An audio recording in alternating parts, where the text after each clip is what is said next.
Había un tiempo, no tan lejano, en el que la mente humana fluía sin interrupciones. Un tiempo en el que cada pensamiento tenía espacio para expandirse, para respirar, para completarse sin ser arrancado por un estímulo externo. Un tiempo en el que la conciencia se parecía a un río, lento, profundo, coherente. Antes de que los teléfonos vibraran en nuestros bolsillos, antes de que los feeds infinitos reclamaran cada segundo de nuestro día, antes de que la atención se convirtiera en un recurso escaso. Existía algo que hoy parece casi mítico: el silencio interior. La vida transcurría en líneas continuas. Las mañanas comenzaban sin una avalancha de información. Las conversaciones no competían contra pantallas encendidas, y la mente tenía tiempo para estar consigo misma, sin miedo a quedarse sola. No éramos más sabios, no éramos más felices. Pero había una cualidad en la experiencia de existir que hoy se nos escapa como agua entre los dedos: la presencia. Imagina cómo funcionaba tu conciencia entonces, cuando estabas solo con tus pensamientos, sin interrupciones constantes. Cuando recordar algo implicaba recorrer tus propios recuerdos y no buscar una palabra clave en una aplicación. Cuando tenías la capacidad real de sostener una idea desde su nacimiento hasta su conclusión. Las ideas se formaban en secuencias completas. Leías durante horas sin revisar nada más. El ocio era un espacio amplio, no un hueco que rellenar compulsivamente. Y el aburrimiento, ese estado que hoy tememos, era un terreno fértil para la creatividad, para la imaginación, para la introspección. Así funcionaba tu mente antes de la aceleración digital, con ritmos largos, con profundidad, con continuidad. Era una mente que no vivía en alerta constante. No necesitaba procesar miles de estímulos cada hora. No estaba siendo moldeada por un flujo interminable de ruido visual. Era, simplemente, una mente que podía escucharse a sí misma. Esa mente fue desapareciendo sin que nos diéramos cuenta, sustituida lentamente por otra, más rápida, más dispersa, más reactiva. Una mente adaptada a un entorno digital que no descansa, que exige, que captura. Pero para entender cómo llegamos aquí, cómo pasamos de un río sereno a un torrente fragmentado, primero debemos recordar ese estado original, ese punto de partida desde el cual comenzó la transformación silenciosa de nuestra conciencia.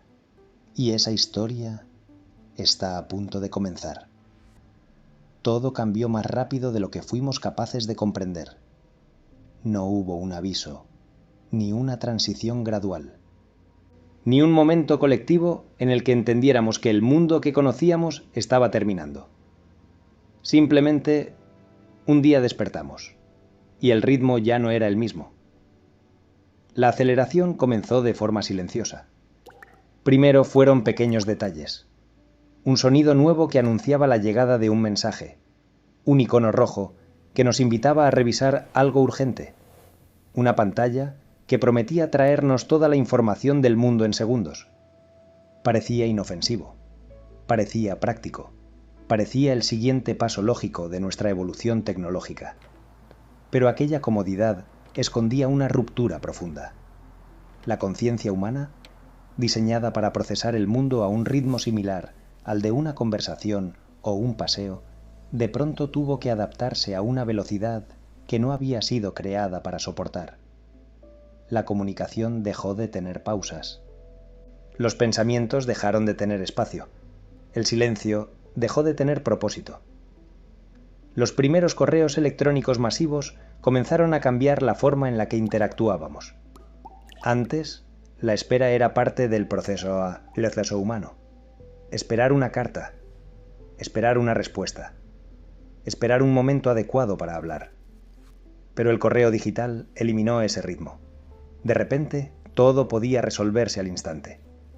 Y si no lo hacías, sentías que ibas detrás del mundo, que estabas perdiendo algo, que estabas fallando. El tiempo dejó de ser continuo. Comenzó a dividirse. Entonces llegó la mensajería instantánea. MSN, Messenger, los primeros chats de Internet. Conversaciones fragmentadas, interrumpidas, simultáneas, que nos acostumbraron a una nueva forma de pensar. Más rápida, más reactiva, más impulsiva. Ya no reflexionábamos antes de responder. Simplemente respondíamos. La voz interna, aquella que necesitaba segundos para ordenar lo que sentíamos, fue perdiendo autoridad frente a la inmediatez. Y sin darnos cuenta, algo comenzó a deteriorarse. La capacidad de sostener una experiencia completa sin dividirla en microfragmentos. La multitarea, que durante años creímos una habilidad admirable, se convirtió en una ilusión colectiva. Creíamos que podíamos hacer más, avanzar más, abarcar más. Pero la realidad era otra. Nuestra mente, obligada a cambiar de foco cientos de veces al día, comenzó a desgastarse. Pensar dejó de ser un acto lineal. Pasamos de una idea a otra sin concluir ninguna. Perdimos la profundidad que antes era natural. Lo que hoy llamamos distracción crónica empezó allí, en ese cruce de pantallas, sonidos y estímulos que competían por un recurso que todavía no sabíamos que era limitado: la atención. Las primeras redes sociales no llegaron con la promesa de destruir nada. Se presentaron como puentes: conectar, compartir, reencontrar. Y lo hicieron. Pero también inauguraron un sistema que convertiría la dinámica de la mente en otra cosa.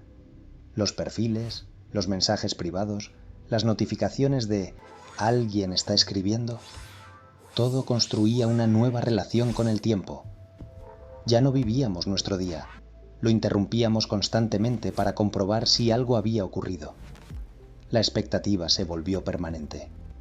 El cerebro, acostumbrado durante cientos de miles de años a ritmos lentos, tuvo que adaptarse en una década a una realidad que nunca pidió.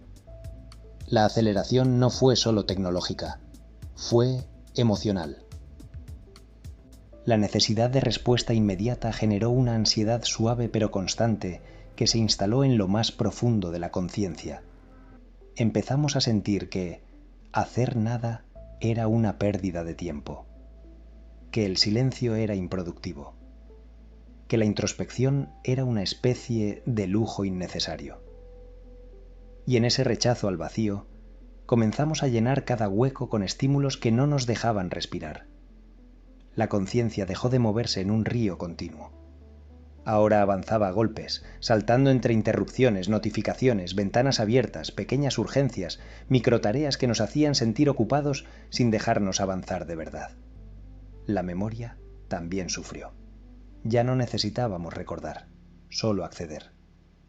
Ya no interiorizábamos, solo guardábamos enlaces. Ya no reflexionábamos sobre nuestras experiencias, solo las compartíamos. Y en ese proceso silencioso, la profundidad empezó a diluirse. No se trató solo de tecnología. Se trató de cómo la tecnología reorganizó la arquitectura interna de la mente. Cómo modificó nuestros ritmos, nuestros hábitos psicológicos, nuestras expectativas, nuestras emociones. Y casi sin darnos cuenta, nos volvimos seres que no pueden esperar, no pueden parar, no pueden sostener un pensamiento sin interrumpirlo. La aceleración no nos hizo más eficientes, nos hizo más dependientes, más ansiosos, más fragmentados. Pero lo más inquietante es que todo esto ocurrió con la sensación de avance, como si fuera inevitable, como si no existiera alternativa, como si renunciar al ritmo natural de la conciencia fuera el precio lógico por vivir en una era hiperconectada. Fue el comienzo de una transformación silenciosa, el inicio del colapso de la atención profunda y del nacimiento de una mente entrenada para procesar cantidad en lugar de significado. El día que todo se aceleró no tuvo un titular, no apareció en las noticias, no quedó registrado en ninguna fecha concreta. Pero si cierras los ojos y observas tu mente actual, puedes sentir su eco, una vibración constante, una prisa interna que no sabes explicar, una urgencia que no te pertenece. Ese fue el primer síntoma del brain rot. un mundo que avanzaba más rápido que nuestra capacidad de asimilarlo. Y ahora, para entender cómo esa aceleración se convirtió en un sistema completo diseñado para capturar nuestra conciencia, debemos entrar en la siguiente etapa de esta historia. La guerra por tu atención ya había comenzado. Aunque todavía no lo sabíamos. La aceleración cambió nuestra mente. Pero lo que vino después cambió algo todavía más profundo. La forma en la que nuestra conciencia es disputada, explotada y moldeada por sistemas que nunca fueron diseñados para protegerla. Porque un día, la atención dejó de ser un recurso humano y se convirtió en un negocio. Durante siglos, la atención había sido aquello que elegíamos ofrecer. A una conversación, a un libro, a una tarea, a una experiencia. Era un acto voluntario, íntimo, dirigido por nuestra curiosidad o por nuestra necesidad interna. Pero a comienzos del siglo XXI surgió un modelo completamente nuevo. Un sistema que no esperaba tu atención, la capturaba. Las primeras plataformas descubrieron algo que cambiaría el mundo para siempre. La atención humana no es infinita y por eso mismo es extremadamente valiosa. Cuanto más tiempo pasabas frente a una pantalla, más datos generabas. Cuantos más datos generabas, más precisa era la plataforma para mantenerte allí. Cuanto más preciso era ese sistema, más difícil era desconectarse. Y cuanto más difícil era desconectarse, más rentable se volvía tu conciencia. Fue un ciclo perfecto, un mecanismo silencioso, una ingeniería diseñada para atrapar no solo tu tiempo, sino el espacio interior en el que piensas, sientes y decides. La guerra por tu atención comenzó con algo aparentemente inofensivo, la barra de scroll. La idea de que no debías hacer clic para continuar, de que el contenido fluía por ti, sin esfuerzo. La pasividad convirtió al usuario en un receptor constante y a la plataforma en un generador infinito de estímulos. Luego llegó un descubrimiento aún más impactante. Los algoritmos podían predecir lo que te retendría, y no solo predecirlo, sino fabricarlo. De repente, tu feed ya no era un reflejo de tus intereses, era un reflejo del tipo de contenido que te mantenía atrapado. La plataforma aprendía de ti, analizaba cada gesto. ¿Cuánto tardabas en detenerte en un vídeo? ¿En qué parte del texto dudabas? ¿Qué tipo de publicaciones te hacían retroceder? ¿Qué imágenes ampliabas sin darte cuenta? No hacía falta que dijeras quién eras. El algoritmo ya lo sabía. Y usaba ese conocimiento para construir un entorno perfecto para retenerte. Contenido cada vez más emocional, más inmediato, más intenso, más adaptado a tus vulnerabilidades. Así se creó un ecosistema en el que la atención humana dejó de ser libre. Porque cuando un sistema puede moldear aquello que te interesa, te entretiene y te emociona, ya no eres tú quien decide hacia dónde mira tu mente. Las plataformas descubrieron que la atención humana no se retiene con calma, ni con paz, ni con equilibrio. Se retiene con interrupciones, con sorpresas, con gratificación inmediata, con pequeñas explosiones de dopamina repartidas a lo largo del día. Cada notificación, cada sonido, cada vibración era un pequeño disparo químico que entrenaba tu cerebro para esperar siempre algo más. Algo nuevo, algo rápido, algo que, aunque no lo supieras, te mantenía bajo control. Porque la atención, cuando es interrumpida cientos de veces al día, deja de ser profunda, se vuelve superficial, reactiva, adicta, y cuando la atención se vuelve adicta, la conciencia se fragmenta. Las plataformas no crearon la adicción por accidente, la perfeccionaron.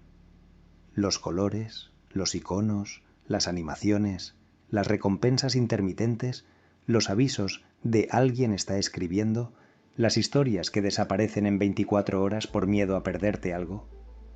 Todo respondía al mismo propósito: activar tu sistema emocional, no tu sistema racional. Lo que te retiene no es lo que te hace pensar, sino lo que te hace sentir algo, lo que sea. Y así, lentamente, la conciencia colectiva comenzó a vivir en modo alerta. Somos seres preparados para reaccionar a un estímulo, a una amenaza, a una oportunidad. Pero vivimos en un entorno que dispara ese mecanismo cada pocos segundos. Tu mente se convirtió en un campo de batalla en el que docenas de plataformas compiten por lo único que no pueden fabricar, tu atención consciente. Y en esa guerra, no se limitan a captar tu mirada.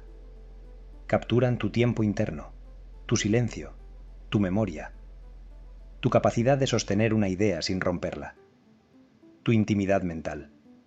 Lo más inquietante es que este sistema no es malvado. No tiene intenciones humanas. No piensa, no siente, no decide por moralidad. Simplemente optimiza. Optimiza aquello que aumenta la retención, aunque eso desgaste tu capacidad de concentrarte. Optimiza aquello que genera interacción, aunque eso te haga más ansioso. Optimiza aquello que produce beneficios, aunque eso erosione la estructura más profunda de tu conciencia. El algoritmo no quiere lastimarte, pero tampoco quiere protegerte. Su único objetivo es retenerte, y para hacerlo te estudia. Cada día sabe un poco más de ti. ¿Qué te calma? ¿Qué te altera? ¿Qué te irrita? ¿Qué te engancha? ¿Qué te hace volver? ¿Qué te hace no soltar la pantalla? Y ese conocimiento, que en cualquier otra época habría sido considerado un poder inimaginable, hoy es cotidiano. La guerra por tu atención no es ruidosa, no tiene explosiones, no tiene héroes ni villanos, pero se libra en cada decisión que tomas sin darte cuenta, en cada desliz de tu dedo, en cada clic impulsivo, en cada vez que abres una aplicación sin saber por qué. No luchas contra personas. Luchas contra un sistema que sabe más de tu comportamiento que tú mismo. Un sistema que no descansa, que no duerme, que no se distrae, que no olvida. Y lo más peligroso de esta guerra es que, cuanto más avanza, menos consciente eres de que estás dentro de ella. Porque la atención no es solo un foco mental, es el filtro a través del cual construyes tu realidad. Si controlan lo que miras, controlan lo que piensas, y si controlan lo que piensas, controlan quién puedes llegar a ser. La guerra por tu atención es, en realidad, la guerra por tu conciencia, y apenas estamos comenzando a comprenderlo. Hemos aprendido a vivir rodeados de estímulos, luces, sonidos, mensajes, alertas, videos, fragmentos de información que se suceden sin descanso. Para muchos, este ruido constante es simplemente parte del día a día. Pero para la mente humana, tiene un efecto más profundo, más silencioso, más corrosivo. La sobreestimulación no es solo recibir demasiado, es recibir más de lo que tu estructura mental puede procesar sin fracturarse. El cerebro humano evolucionó para un mundo lento, estable, predecible, un mundo donde cada estímulo importaba. Un mundo donde cada señal tenía un significado claro. Un mundo en el que la información llegaba al ritmo del cuerpo, de los sentidos, de la naturaleza. Pero hoy vivimos en un entorno donde los estímulos se superponen, compiten, nos golpean en ráfagas constantes. Un entorno en el que cada minuto puede contener más señales que un día entero de cualquier otra época. Y cuando esto ocurre, algo se activa dentro de nosotros, un estado interno de alerta permanente. La mente sobreestimulada empieza a confundir ruido con importancia, intensidad con significado, velocidad con valor. La conciencia deja de discriminar lo esencial de lo trivial. Todo parece urgente, todo parece inmediato, todo llama, empuja, exige. La sensación de paz se fragmenta. Empezamos a sentir que algo nos falta si no estamos recibiendo estímulos. Una inquietud invisible, una incomodidad suave pero intranquilizante. La mente comienza a buscar movimiento incluso cuando no lo necesita. Busca conflicto, novedades, distracciones, cualquier cosa que evite el silencio. Porque el silencio, en una mente sobreestimulada, ya no es descanso, es abstinencia. La sobreestimulación no solo agota, acelera la forma en la que interpretamos la realidad. Las emociones se vuelven más reactivas. La paciencia se acorta. El aburrimiento se vuelve insoportable. La calma interior se vuelve lejana. Esperar 5 segundos parece demasiado. Leer un párrafo completo parece un esfuerzo. Mantener la atención en algo sin recompensa inmediata parece imposible. La mente sobreestimulada no puede detenerse. No sabe cómo. Cada estímulo envía una pequeña señal de dopamina. Nada extraordinario, nada peligroso por sí solo. Pero cientos, miles de estas señales repartidas a lo largo del día hacen que el cerebro busque más intensidad, más velocidad, más estímulos. No porque los necesite, sino porque se ha acostumbrado a ellos. Es como vivir con el volumen siempre alto. Cuando todo grita, nada se escucha. La sobreestimulación también afecta nuestra capacidad de percepción profunda. Miramos sin ver.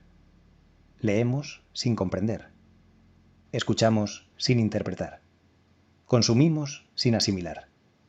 Saltamos de una cosa a otra como si el tiempo nos persiguiera, como si la vida fuera una carrera contra una corriente que nunca se detiene. Pero la corriente no es el mundo exterior. La corriente está dentro de nosotros. Es la mente exigiendo más estímulos porque ha olvidado cómo existir sin ellos. La sobreestimulación crea una paradoja inquietante. Cuanto más recibimos, menos sentimos. Cuanto más se nos ofrece, menos significado encontramos. Cuanto más intenso es el estímulo, menos capacidad tenemos para integrarlo en nuestra conciencia. Y, en ese proceso, nuestra mente se vuelve superficial, no por elección, sino por adaptación. La profundidad necesita calma. La calma necesita espacio. El espacio necesita silencio. Pero el silencio se ha convertido en un territorio desconocido. No lo habitamos, no lo visitamos, nos incomoda, nos asusta, porque en él aparecen pensamientos que habíamos enterrado, sensaciones que evitamos, recuerdos que preferimos ignorar. Parte de nuestra vida interior que la sobreestimulación ha logrado silenciar, pero no eliminar. Cuando todo está lleno de ruido, la conciencia no desaparece. Solo se queda atrapada detrás de él. La sobreestimulación mantiene al cerebro en un estado de microestrés continuo. Un estrés que no duele, pero desgasta. No grita, pero consume. No destruye, pero erosiona.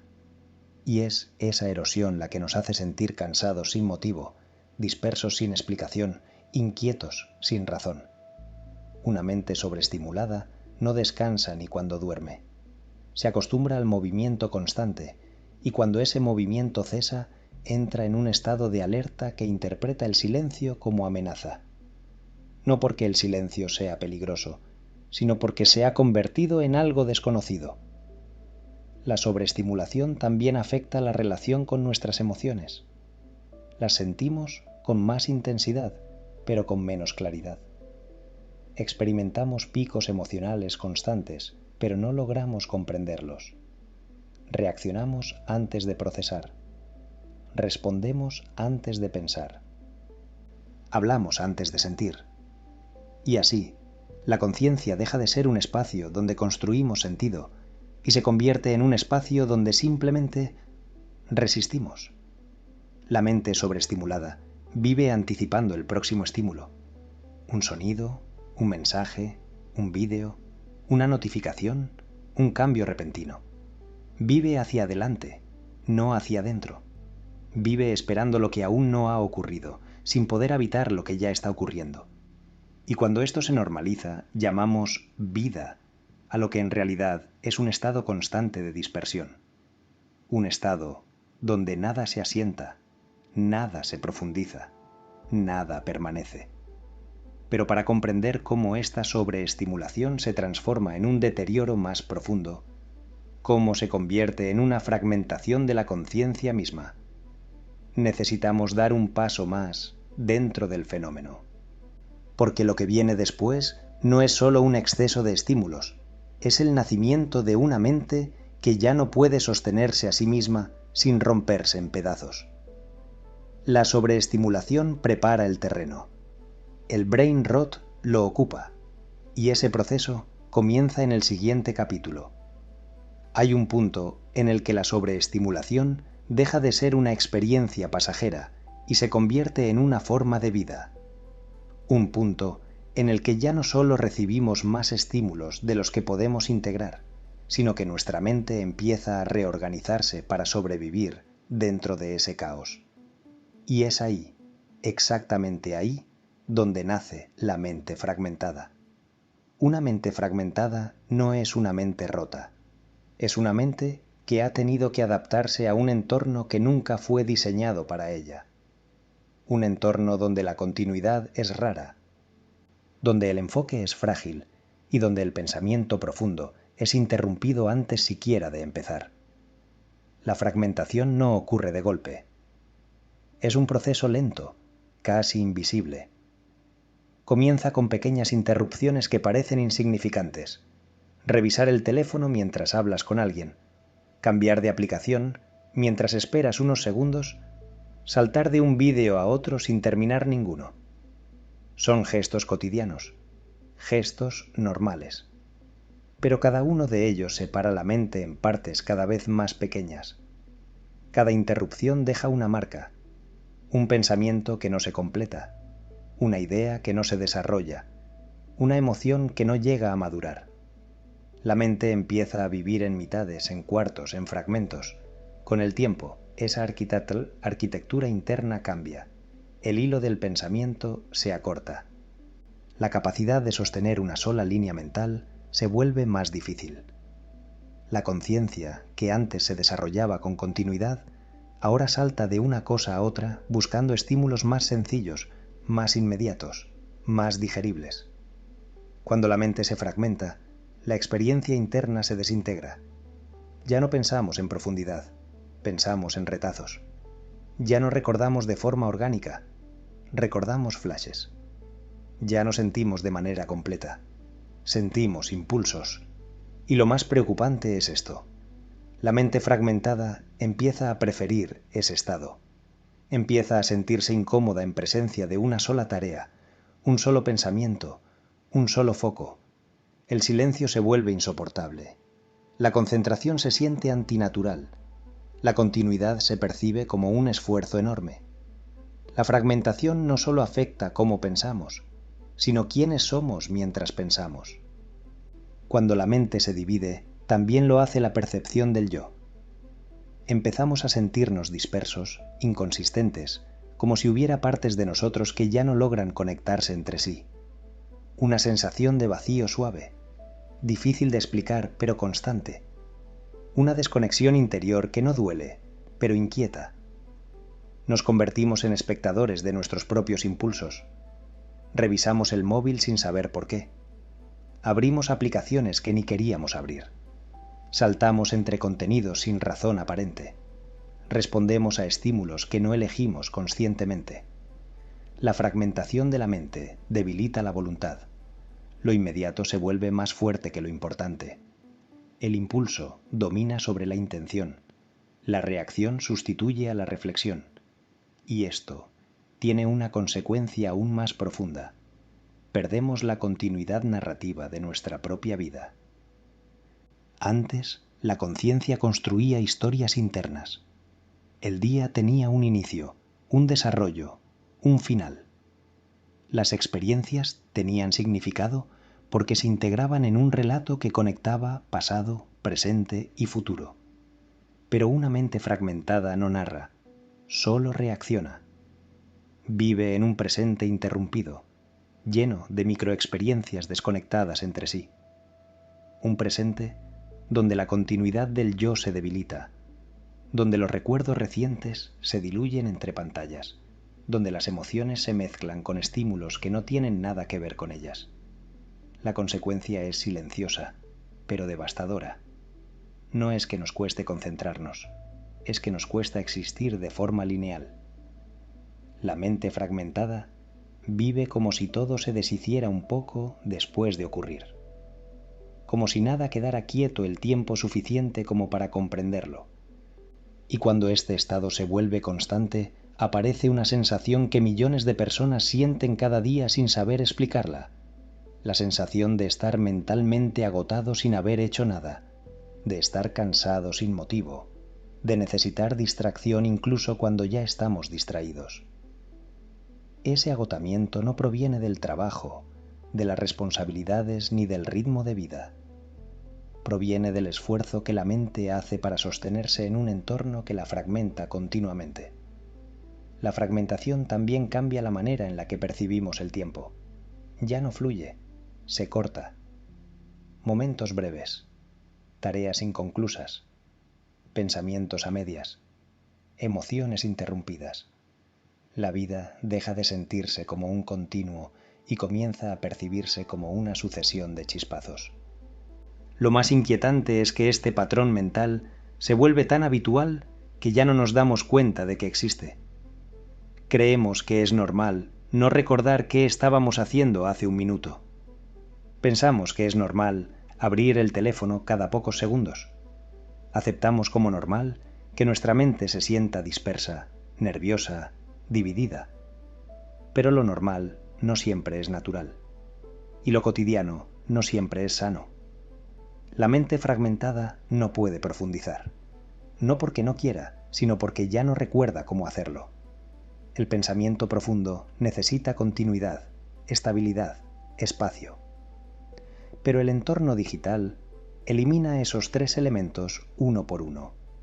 Y en esa ausencia, la mente deja de ser un río, para convertirse en un mosaico roto. Este es el punto en el que millones de personas viven hoy sin saberlo, en un estado mental que no eligieron, pero que los eligió a ellos. Un estado donde la conciencia ha perdido cohesión. Pero la fragmentación de la mente no es el final del proceso, es solo la antesala. Porque después de fragmentar la atención, de romper el ritmo interno, de dividir la conciencia, llega algo aún más profundo, la aparición de una nueva generación moldeada por completo dentro de este estado. La generación que creció en el brain rot, la que nunca conoció un mundo sin él, y ese será el siguiente capítulo. Hay una generación que nunca experimentó el mundo antes del ruido, una generación que nació dentro de la aceleración, una generación que no tuvo que adaptarse al caos porque el caos ya era su entorno natural. Para ellos, el silencio no es ausencia, es anomalía. Son los hijos de la sobreestimulación, de la velocidad, de lo instantáneo.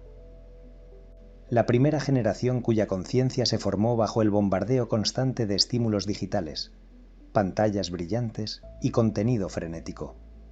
La primera generación que creció sin conocer la continuidad profunda de la mente humana. Para ellos, el brain rot no es decadencia, es ambiente. Cuando un niño crece en un entorno donde cada segundo contiene un estímulo nuevo, su cerebro aprende a procesar el mundo de la misma forma, en fragmentos, en ráfagas, en pulsos. Esto no los hace menos inteligentes, no los hace menos capaces, no los hace menos sensibles, pero sí los hace diferentes. Crecieron tocando pantallas antes que libros. Aprendieron a deslizar contenido antes que a sostener la mirada. Descubrieron el mundo en clips de segundos, no en narrativas continuas. Y esa forma de descubrir se convirtió también en su forma de pensar. Lo que para generaciones anteriores era interrupción, para ellos es ritmo. Lo que antes era ruido, para ellos es normalidad. Lo que antes era estímulo excesivo, para ellos es comodidad. Las aplicaciones que para un adulto son adictivas, para ellos son hogares mentales.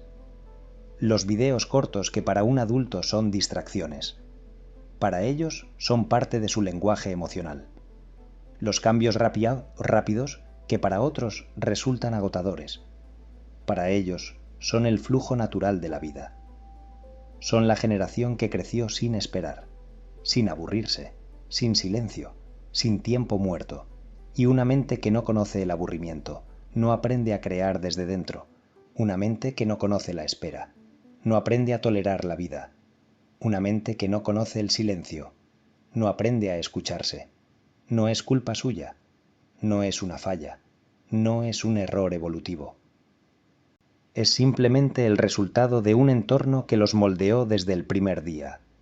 Las pantallas no fueron herramientas, fueron acompañantes, fueron juguetes, fueron nodrizas digitales que ofrecían estímulos infinitos a cualquier hora, en cualquier contexto. Y el cerebro, joven, plástico, vulnerable, hizo lo único que podía hacer, adaptarse. El brain rot no comenzó como un fenómeno cultural, sino como una respuesta neurológica a un ecosistema saturado. Para ellos, la atención no es un flujo, es una colección de microfocos. La memoria no es una estructura, es un archivo externo. La identidad no es una historia, es una edición constante. Son la generación que vive en hiperestimulación desde el amanecer hasta el sueño. Y en muchos casos, incluso dentro del sueño, su cerebro continúa procesando estímulos a un ritmo que antes solo se alcanzaba en situaciones extremas. Mientras generaciones anteriores se fragmentaban poco a poco, ellos crecieron ya fragmentados. No vivieron la transición, no vivieron la ruptura, no vivieron el cambio. Nacieron dentro de él, y por eso su relación con el brain rot es diferente.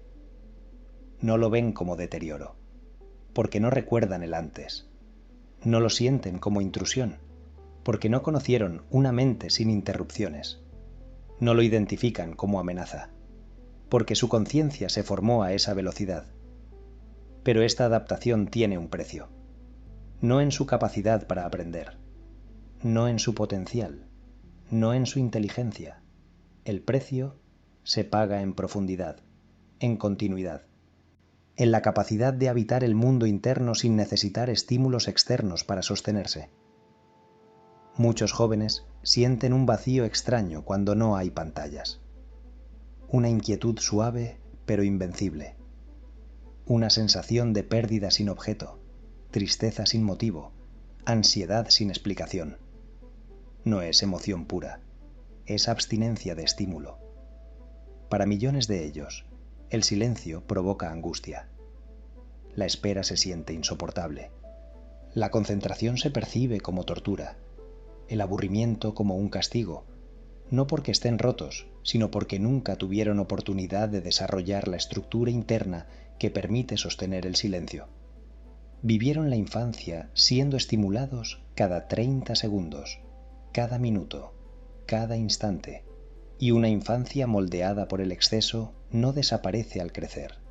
Se convierte en una arquitectura mental, en una forma de estar en el mundo, en una conciencia que vive hacia afuera, nunca hacia adentro.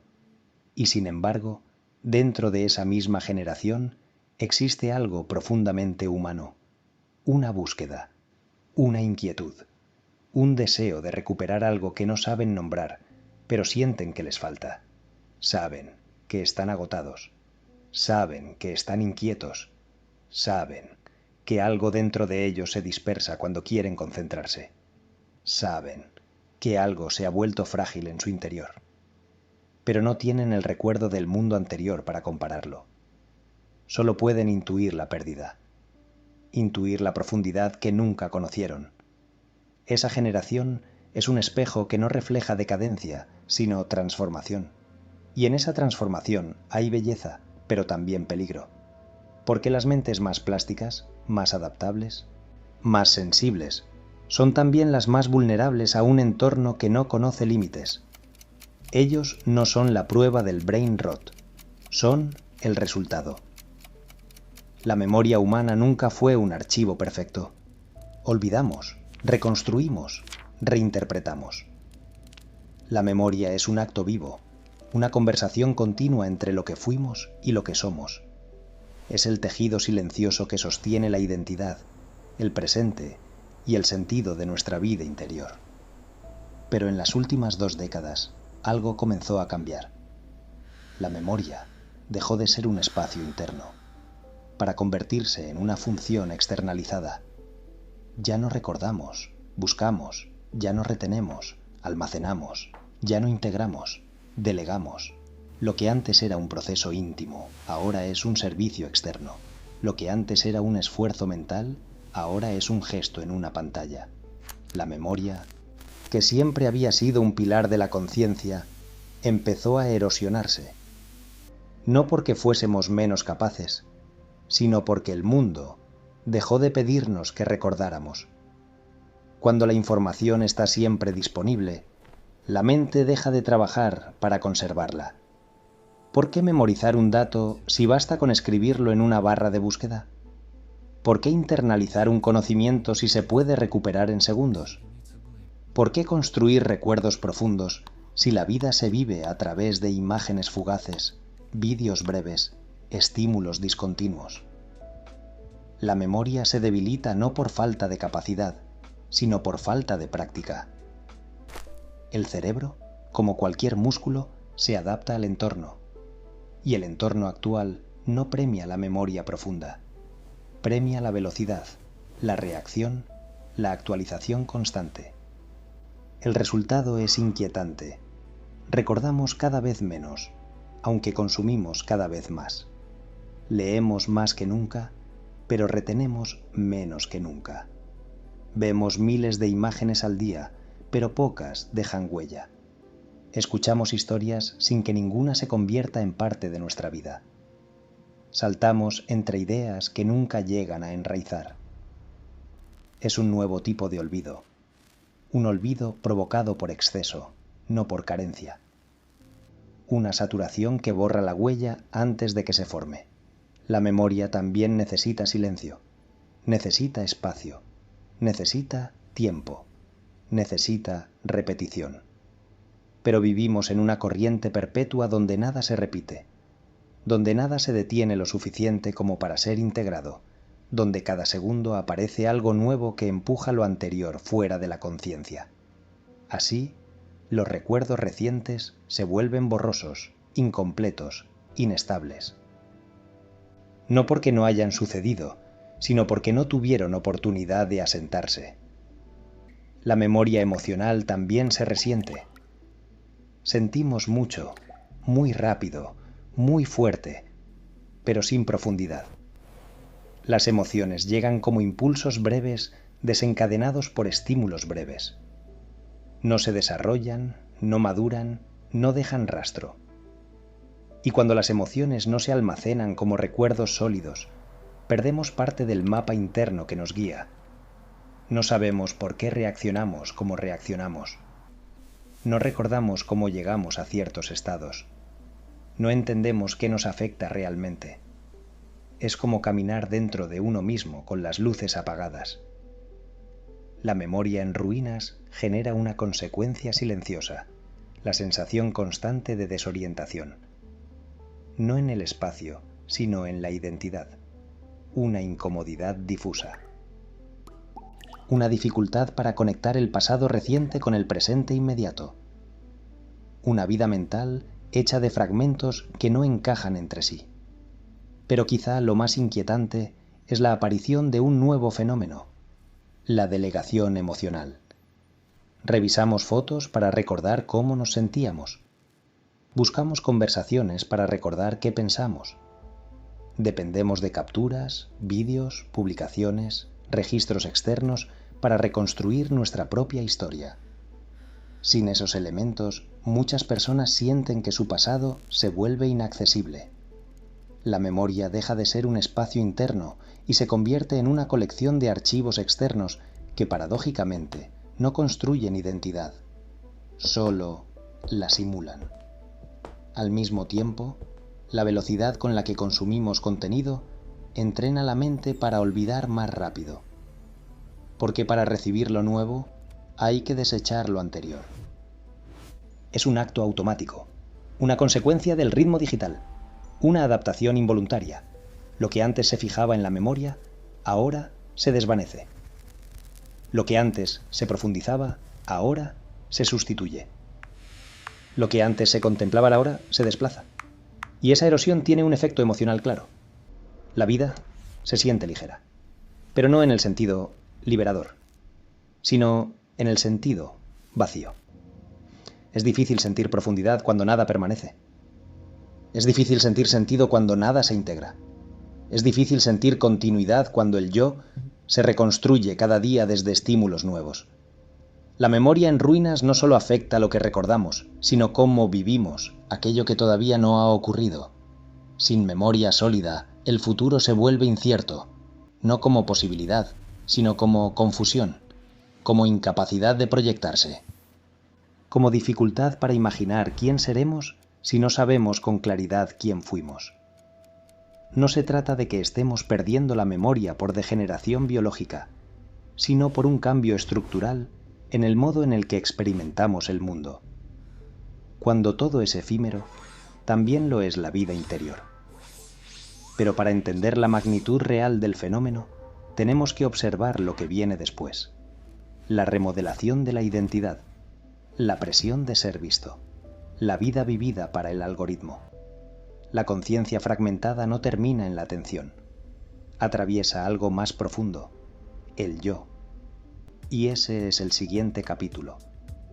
Hay un momento en el que el ruido exterior deja de ser el problema. Los estímulos pueden disminuir, las notificaciones pueden silenciarse, las pantallas pueden apagarse. Y aún así, la mente sigue inquieta, acelerada, fragmentada. Es entonces cuando descubrimos que el ruido ya no está afuera, está adentro. La saturación interna es el estado en el que la mente, sometida durante años a interrupciones constantes, sigue funcionando como si aún estuviera rodeada de estímulos. Incluso en silencio, anticipa. Incluso en calma, se agita. Incluso en descanso, permanece activa. No es ruido auditivo, ni visual, ni sensorial. Es un ruido interno, una vibración mental, una tensión ligera pero persistente, un murmullo que no tiene origen claro, pero que lo invade todo. La saturación aparece cuando la mente ya no sabe estar quieta, cuando el cuerpo está inmóvil, pero la conciencia sigue en movimiento, cuando los pensamientos se suceden sin orden ni pausa, cuando el espacio interior se llena de ecos que provienen de días, semanas o años de exceso. Es el resultado inevitable de vivir en un entorno que no conoce el descanso. La mente aprende ese ritmo, se acostumbra a él, se moldea según él, y una vez moldeada, lo reproduce sola. Muchos describen este estado como cansancio sin esfuerzo, ansiedad sin causa, irritación sin desencadenante, ruido sin sonido. Es una saturación que no se percibe a simple vista, pero se siente en todo. La mente saturada no puede organizar sus propios contenidos. Todo entra, todo se mezcla, todo se acumula. Las ideas se superponen unas sobre otras, las emociones se confunden, los recuerdos recientes flotan sin anclaje, las preocupaciones se amplifican porque no encuentran dónde ubicarse. No es un caos ruidoso, sino un caos silencioso. Una especie de mareo interno que no pasa con descanso físico. Porque no es el cuerpo el que está agotado, es la estructura mental. La saturación también altera la percepción del tiempo. Los días pasan rápido, pero las horas se sienten densas. Las tareas simples parecen complejas, pero las complejas parecen imposibles. El futuro se vuelve una acumulación más, no una dirección. La mente deja de encontrar claridad no porque no la busque, sino porque no tiene espacio para almacenarla. Cada pensamiento se estira hacia los lados, choca con otros, se diluye en la masa interna del ruido. Incluso cuando intentamos concentrarnos, lo hacemos sobre un suelo inestable. La atención no se mantiene porque no tiene dónde apoyarse. El yo no se siente sólido porque está inundado de estímulos que no se disolvieron, solo se quedaron suspendidos. La saturación interna también tiene una dimensión emocional. No se siente tristeza pura, ni alegría clara, ni miedo definido. Todo se mezcla. Las emociones pasan rápido, pero dejan una sensación persistente detrás de ellas. Una especie de eco emocional que nunca se termina de apagar. Es la experiencia de vivir con demasiados fragmentos flotando al mismo tiempo. Demasiados pensamientos incompletos. Demasiados estímulos no procesados. Demasiadas preguntas que no encuentran lugar. Demasiada información que nunca se integró. Y ese exceso, cuando se acumula durante años, genera un efecto profundo, una especie de saturación existencial. La vida se siente llena, pero no plena, colmada, pero no integrada, ocupada, pero no significativa. Es un estado donde nada se siente del todo, porque todo compite con algo más. La saturación interna convierte la conciencia en un espacio donde no es posible descansar, incluso cuando el mundo exterior ofrece calma, y esa incapacidad de descansar mentalmente produce una sensación de agotamiento que muchas personas no logran explicar. Un cansancio que no se alivia con dormir, ni con vacaciones, ni con cambiar de actividad. Es el cansancio de una mente que nunca se apaga. Una mente que sigue operando en modo respuesta, aunque ya no haya estímulo, aunque ya no haya ruido externo, aunque todo esté en silencio. En ese estado, el silencio no es descanso, es confrontación. La mente saturada, al no tener nada nuevo que procesar, empieza a enfrentarse con todo lo que ha estado acumulando.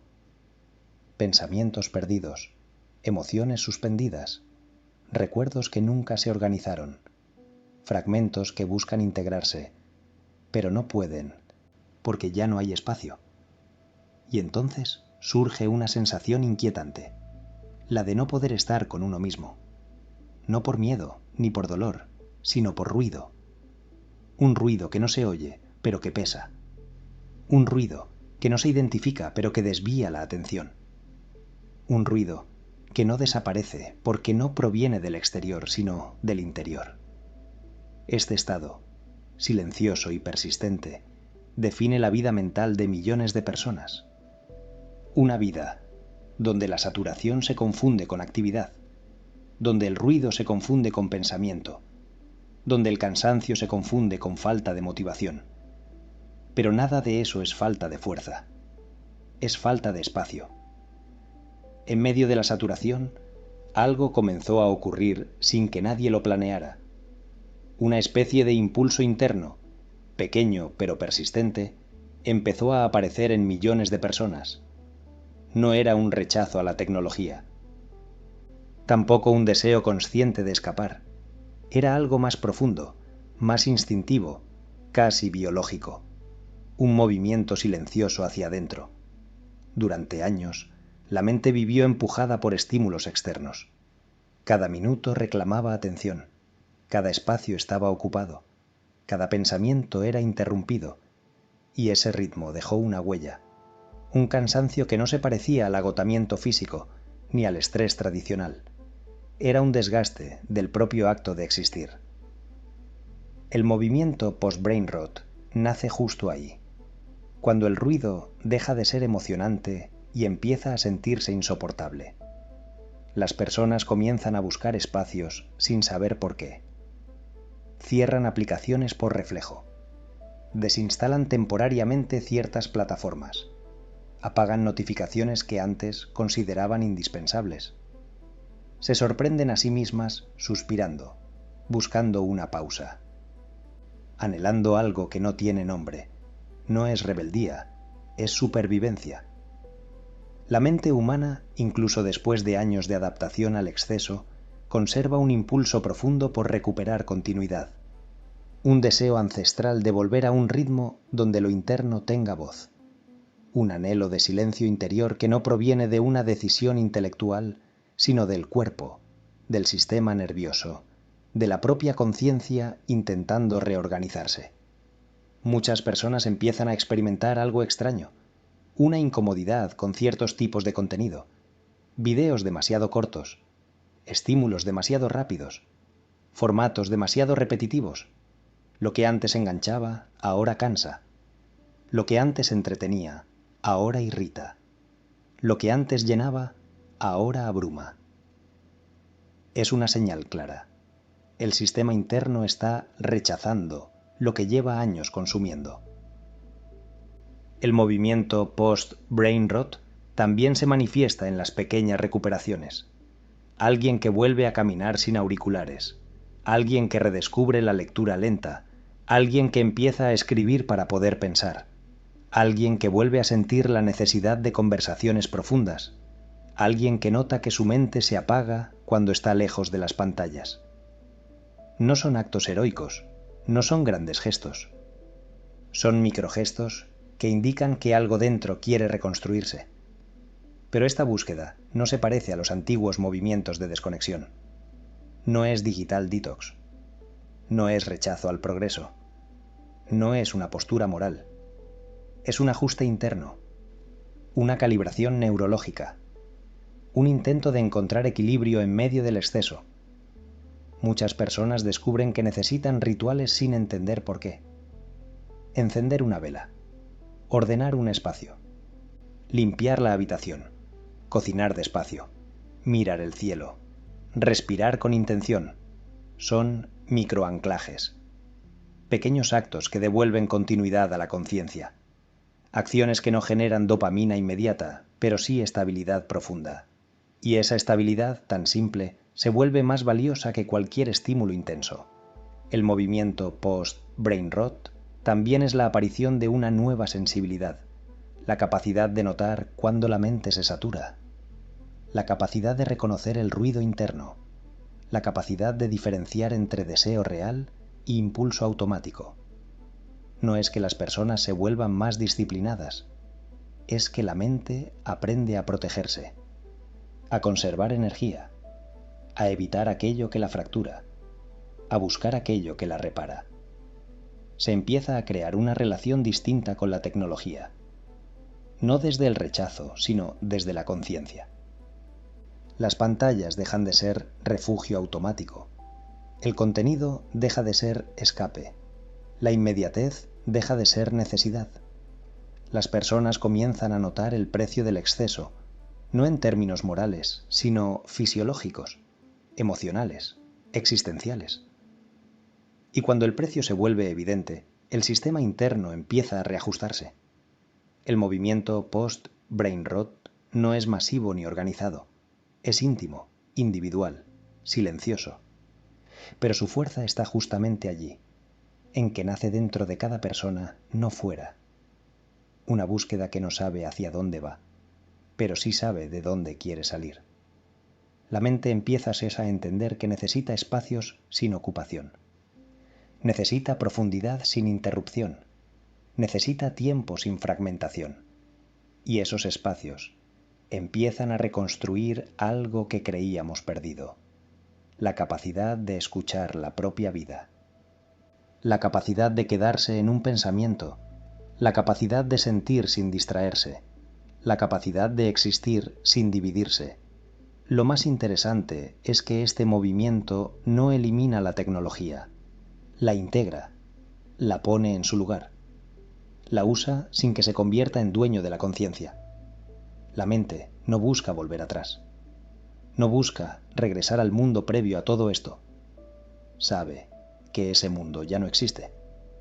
Busca algo distinto, un equilibrio donde la presencia interna tenga el mismo peso que el flujo externo. Un estado donde la profundidad vuelva a tener espacio, donde la continuidad del yo pueda reconstruirse sin romperse, donde la atención deje de ser rehén y vuelva a ser elección. Ese es el verdadero inicio del movimiento post-brain rot. No la desconexión, sino la reconstrucción. Un retorno lento, íntimo, interior, a una mente que pueda volver a descansar dentro de sí misma. A lo largo de la historia, la conciencia humana ha cambiado muchas veces. Se transformó con la escritura, con la imprenta, con la revolución industrial, con las grandes migraciones, con cada avance que modificó la manera en que percibíamos el mundo. pero nunca, en ningún momento, había sido modificada con tanta rapidez como ahora. Nunca había tenido que adaptarse a un entorno tan intenso, tan veloz, tan inestable. Nunca había tenido que aprender a existir en un océano de estímulos que no se detiene. Y aún así, aquí estamos, cambiados, acelerados, fragmentados, pero vivos, conscientes, atentos, aunque la atención duela, buscando un espacio que todavía no entendemos del todo, pero que intuimos necesario. La conciencia humana no está desapareciendo, está mutando. Lo que antes era continuidad, ahora es mosaico. Lo que antes era reflexión, ahora es reacción. Lo que antes era silencio, ahora es ruido. Pero incluso dentro de esta transformación, hay algo que no se pierde: la capacidad de buscar sentido. Esa búsqueda nos ha acompañado desde que existimos. Desde que el primer ser humano levantó la mirada al cielo y se preguntó por qué sentía lo que sentía. ¿Por qué existía? ¿Por qué era consciente de sí mismo? Hoy seguimos haciéndonos esas preguntas, pero nuestras respuestas se diluyen entre pantallas, entre fragmentos, entre mensajes, entre contenido que nunca deja espacio para la introspección. Y aún así, hay un impulso antiguo que resiste. Una parte de nosotros que recuerda cómo era pensar sin interrupciones, sentir sin dividirse, existir sin ser observado. Ese impulso está intentando abrirse paso entre el ruido. Es el que nos lleva a apagar el teléfono por unos minutos, a cerrar los ojos en medio del caos, a respirar profundamente sin que nadie lo note, a buscar una pausa que no se nos ofrece, pero que necesitamos. No buscamos volver atrás. No queremos una vida sin tecnología ni un mundo desconectado. Eso ya no es posible y tampoco sería deseable. Lo que buscamos es recuperar algo más sutil, la continuidad interior, la experiencia completa de estar con uno mismo, la capacidad de sentir el paso del tiempo sin miedo, sin prisa, sin interrupción. Una nueva conciencia humana no nace rechazando lo que somos hoy, sino integrándolo. Aceptando que vivimos en una época donde el ruido es parte del paisaje, pero no tiene por qué ser parte del alma. Aceptando que la mente moderna puede aprender a sostener profundidad aunque el mundo sea superficial. Aceptando que podemos construir silencio aunque nadie nos lo regale. La evolución de la conciencia nunca ha sido un retroceso. Siempre ha avanzado hacia más complejidad, más sensibilidad, más capacidad de comprender. Y eso también está ocurriendo ahora, aunque sea difícil de ver. En medio de la fragmentación, miles de personas están recuperando la capacidad de elegir. No siempre, no de forma perfecta, pero sí de forma consciente. Elegir qué ver, elegir qué ignorar, elegir cuándo parar, elegir a quién escuchar. Elegir qué parte de sí mismos quieren llevar al mundo y qué parte quieren guardar en silencio. Esa elección, por pequeña que parezca, es el inicio de una conciencia más fuerte, más lúcida, más estable. Una conciencia que no rechaza la tecnología, pero tampoco se entrega por completo a ella. Una conciencia que entiende cómo funciona el algoritmo, pero no permite que el algoritmo defina su identidad. Una conciencia que reconoce el ruido, pero busca la profundidad. Tal vez el futuro no dependa de derrotar al brain rot, sino de aprender a vivir más allá de él, de construir un estado mental que dependa menos de los estímulos y más de la intención, menos de la velocidad y más del significado, menos de la reacción y más de la presencia. El desafío no es volver al mundo que perdimos, sino descubrir cómo ser humanos en el mundo que hemos creado. Una nueva conciencia humana no será igual a la anterior.